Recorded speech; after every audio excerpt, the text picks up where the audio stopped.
ano, parang they really want to make a mountain out of me. So, siguro gusto lang pag-usapan, di ba? So, nasaktan talaga ako. Na-insulto pala, I'm sorry, na-insulto, di ba? So, sasabihin, una-una, hindi ko naman sila close, hindi ko sila kaibigan.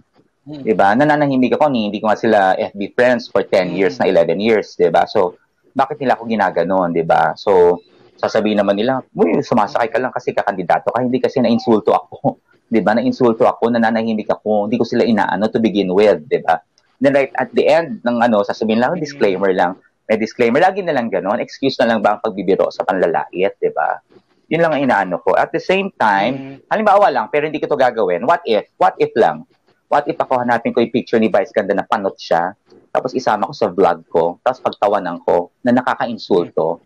And then at the end of my vlog, sasabihin ko lang, katuwaan lang po ito. Disclaimer din, katuwaan lang, di ba? Bawal ang pikon, di ba? So, paano yun?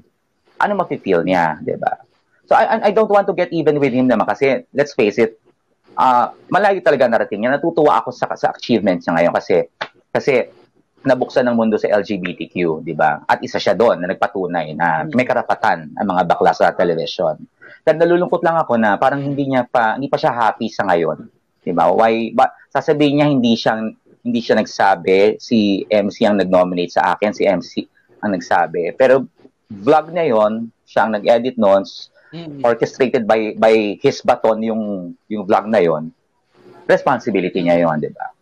'Di ba? Alam niya meron na kaming hindi magandang pinagsimulan, 'di ba? So sana tinigilan niya na ako, 'di ba? Yun. Ayan.